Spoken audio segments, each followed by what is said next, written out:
लाहौर कलंदर्स के chief operating officer Sameen Rana साहब हमारे साथ मौजूद हैं और पाकिस्तान सुपर लीग में जब कभी भी कोई माली मामला ज़ेर बहस आते हैं तो जितने भी चेयरमैन पाकिस्तान क्रिकेट बोर्ड के रहे हैं वो सबसे पहले अगर कोई चीज़ सामने आती है तो कहते हैं समीन ने पूछो एने कीता होना कुछ। समीन साहब, ये वाकई पाकिस्तान सुपर लीग के आइंदा बरस के माली मामलात में बेहतर हो जाएंगे और मुश्किलात होंगी टीमों के लिए जो इस वक्त के फ्रेंचाइज मालकान हैं? देखिए, ये तो ऑल डिपेंड करता है कि हम किस सोल्यूशन की तरफ जाते हैं। माली मामलात के अंदर देखें, दो चार चीज़ें बहुत अरसे से हमारी आउटस्टैंडिंग है। मैं समझता हूँ हमारे चेयरमैन जो है ने उन्होंने ये वादा भी किया था कि वो सेपरेट लीगल एंटिटी बनाएंगे। उसका एक हिस्सा तो किसी हद तक पूरा हो गया कि उन्होंने सलमान नसीर साहब को PSL का हेड बना दिया। चलें, एक हेड आ गया तो अब इंशाल्लाह बाकी चीज़ें भी आहिस्ता आहिस्ता आएंगी। तो माली मुश्किल, आप खिलाड़ियों के बारे में भी, खिलाड़ियों के हवाले से भी बड़ा तासुर मीडिया में सुनने को और क्रिकेट के हलकों में मिलता है कि आप बहुत ज़्यादा मौसर हैं और बाअसर हैं। अब आपने डायरेक्टर्स को भी वही आने शुरू हो गए हैं जो अब ऐसा मेरी जॉब है ना। देखिए, अगर मैंने टीम मैनेज करनी है तो मुझे अपने प्लेयर्स की रिस्पेक्ट करनी है, मुझे अपने प्लेयर्स को ट्रस्ट करना है। अदरवाइज देखिए, हम बात हो रही थी अभी, तो बहुत सारी चीज़ें होती हैं जहाँ पे आप सिर्फ हार या जीत को नहीं देखते। मैं आपको एक और मिसाल बता देता हूँ, छोटा सा वाक़या। 7वां साल था हमारा, पहला सेमीफाइनल था, क्वालिफायर था। हम टॉप 2 में फ़िनिश किए थे, मुल्तान के साथ क्वालिफायर था। हमने फ़ैसला किया कि हम टॉस जीत के बैटिंग करेंगे ना पहले।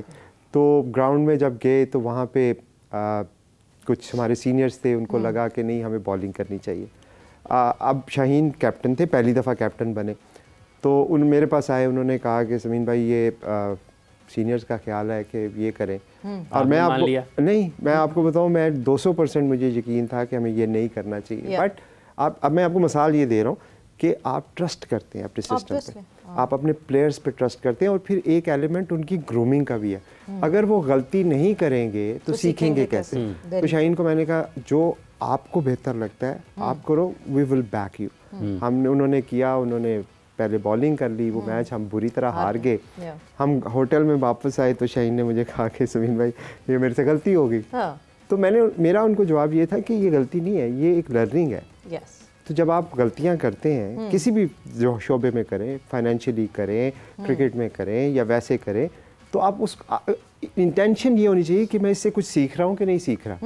क्योंकि आप अगर बिगर पिक्चर को ज़हन में रखेंगे ना, तो आप छोटी छोटी चीज़ों में उलझेंगे नहीं। अगर आपने सिर्फ अपने आप को अटैच कर लिया विन और लॉस से, तो आप इमोशनल हो जाएंगे चीज़ों में। तो मेरी कोशिश ये होती है, वो प्लेयर हो चाहे PCB हो, चाहे हमारे, I try to look into the bigger picture. आपने ब्रेक पे जाने से पहले बात की थी डायरेक्ट साइनिंग की, उसी पे आने लगी हूँ। डायरेक्ट साइनिंग, लाहौर कलंदर्स के ऊपर इल्ज़ाम लगता है कि लाहौर वो फ्रेंचाइज थी जिसने रुकवा दिया कि नहीं होनी चाहिए। देखिए, इज इट ट्रू?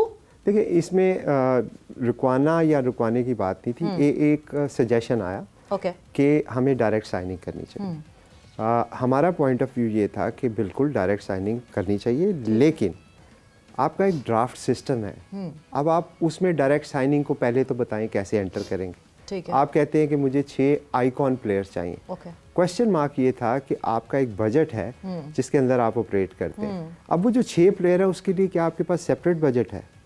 अगर नहीं है तो ये चीज़ मैनेज कैसे होगी? मेरे जो दिमाग में जो रिस्क था इस चीज़ को लेके, वो ये था कि आपको इससे फ़ायदा अगर हो रहा है तो बिल्कुल करें। अगर तो राशिद खान IPL छोड़ के PSL में आ जाएंगे डायरेक्ट साइनिंग की वजह से, 100% करें। अगर तो पोलार्ड वो छोड़ के आ जाएंगे तो 100% करें। रोमन पॉप या कोई भी ऐसा प्लेयर जो आपको डायरेक्ट साइनिंग की वजह से मिल सकता है तो ज़रूर करें। हमने PCB से कहा, आप हमें लिस्ट दें उन प्लेयर्स की जो डायरेक्ट साइनिंग करना चाहते हैं। उसमें कोई भी ऐसा नाम नहीं था जो कि अदरवाइज नहीं था ड्राफ्ट में। ठीक है ना? अगर यही सारे नाम, बेस्टो, स्टीव स्मिथ, वार्नर, यही सारे नाम तो अभी भी ड्राफ्ट में है। तो आपका बेनिफिट क्या है डायरेक्ट साइनिंग करने का? उसका नुकसान एक ज़रूर हो सकता है। नुकसान ये हो सकता है कि आप प्राइस वॉर में जा सकते हैं।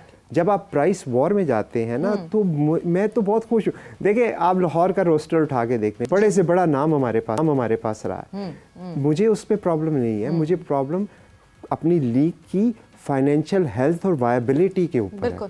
अगर मैं इमोशनल डिसीजन मेकिंग में चला गया कि जी मुझे वार्नर चाहिए, हाफिज साहब के 3 लाख, मैं कहूँ 4 लाख, कोई साहब के 5 लाख, मैं कहूँ मेरी ईगो हर्ट हुई है 6 लाख, वो कहे 7 लाख, वे we will end up. Calculated spending जो है वो बिल्कुल देखिए वेव आउट स्पेंडिंग हो जाएगी। अगर तो बेनिफिट था तो मैं 100%, लेकिन आपके पास तो कोई प्लेयर भी नहीं आ रहा था। जो ड्राफ्ट में आ रहे हैं वही ड्राफ्ट में आ रहे हैं वही वहाँ पे आ रहे हैं। अच्छा, जब डायरेक्ट साइनिंग की बात हुई तो कुछ प्लेयर्स ने जो गोल्ड में अवेलेबल हैं, जब उन्होंने ये सुना तो उन्होंने कहा हम तो प्लैटिनियम में आएंगे। ओके, तो आप अपने पूरे इकोसिस्टम को डिस्टर्ब कर रहे हैं। बिल्कुल, और आप उन प्लेयर्स की हंगर बढ़ा रहे हैं। देख, हाँ, जब आप एक बिजनेस को नहीं समझते तो फिर आपको एक लेमैन के तौर पे लगेगा ओ इसने मना कर दिया, ओ उसने मना कर दिया। मना कोई नहीं कर रहा था, उसकी लॉजिक थी कि उसका रिस्क क्या है और उसका बेनिफिट क्या है और उसके आफ्टर इफेक्ट्स क्या है। तो पीसीबी मैनेजमेंट का ये डिसीजन था। हम सब ने अपना अपना ओपिनियन दिया। मेरा ओपिनियन ये था कि अगर आप ये करते हैं और इससे बेनिफिट होता है, मुझे मेरा राशिद खान मिल जाता है मैं ले लूंगा, बट होगा नहीं ऐसे। सो पीएसएल ड्राफ्ट में कौन कौन है, पीएसएल 10 के में कौन कौन से प्लेयर्स हमें दिख रहे हैं, कौन कौन सी नाम हमें दिख रहे हैं, एक पैकेज उस पर नजर डालते हैं एंड देन वापस आके गुफ्तगू को आगे बढ़ाते हैं। पाकिस्तान सुपर लीग में बड़े नामों की एंट्री। पाकिस्तान सुपर लीग पूरी दुनिया में क्रिकेट के दीवानों में मकबूलियत रखता है और इसी वजह से क्रिकेट की दुनिया के बड़े बड़े नाम इसका हिस्सा बनने के लिए हमेशा पुरजोश दिखाई देते हैं। इस साल पीएसएल का 10वां एडिशन होने जा रहा है। पीएसएल ने न सिर्फ पाकिस्तान बल्कि दुनिया क्रिकेट को भी बहुत से बड़े नामों से रोशनास करवाया और इन खिलाड़ियों की तरफ मुतवज्जह भी करवाया जो अपने मुमालिक में नजरअंदाज हो रहे थे। पीएसएल की ड्राफ्टिंग 13 जनवरी को लाहौर में होने जा रही है, जिसके लिए दुनिया भर से नामवर क्रिकेटर्स के नाम सामने आना शुरू हो गए हैं। ऑस्ट्रेलिया से Usman Khwaja, David Warner, Matthew short, Shawn Abbott और एलेक्स कैरी। न्यूजीलैंड के Tim Southee, Martin Guptill, Finn Allen, Adam मिलने, मार्क चैपमैन, डैरिल मिचेल और ब्रेसवेल, जबकि जनूबी अफ्रीका से वैंडर डूसन, कॉर्बन बोश, राइली रोसो। इंग्लैंड के Jason Roy, Alex Hales, Tom Curran, Cadmore और look would. West Indies से Jason holder, Bangladesh के शकीबुल हसन और मुस्तफिजुर रहमान, श्रीलंका के चरित असलांका, पठुम निसानका और अफगानिस्तान के राशिद खान जैसे बड़े खिलाड़ी शामिल हैं। सब क्रिकेट फैंस को यकीन है कि इस साल फिर से मैदान सजेगा और देखने को मिलेगा। और यहाँ पर जब हम बात कर रहे हैं समीम साहब के, ये नहीं, पहले एक क्लैरिफिकेशन दे दें, राशिद खान नहीं है। राशिद खान ने ऑब्वियसली आईपीएल पैरेलल हो रहा होगा, सो राशिद भी अवेलेबल थे, वरना वो जिस तरह समीन कह रहे थे कि अगर राशिद आ रहा होता डायरेक्ट साइनिंग पे तो हम फौरन राजी हो जाते। ये फी मॉडल होना चाहिए, बड़ा अच्छा सुना। ये हाफिज साहब ने बड़ा अच्छा सवाल किया और इसका अनफॉर्चुनेटली शॉर्ट आंसर नहीं है, मैं आपको कोशिश करता हूँ। लीग को अगर बड़ा करना है हमने, जो हम सब की ख्वाहिश है, तो इस लीग में एक चीज़ होती है परपैचुटी, जिसको कहते हैं परपैचुअल राइट, मालिकाना हुकूक। अगर आप मालिकाना हुकूक नहीं देंगे तो ये लीग बड़ी नहीं होगी। मैं 10 साल से ये बात कर रहा हूँ, ठीक है। अब मालिकाना हुकूक देने के साथ फाइनेंशियल मॉडल की भी कॉन्सिक्वेंसेज हैं। आज अगर आप आईपीएल में देखें तो फ्रेंचाइज फीस नहीं देती, उन्होंने 10 साल फीस दी, एसेट की अपने नाम करवाया, अब वो रेवेन्यू शेयर देते हैं, जिसमें दोनों का स्टेक है।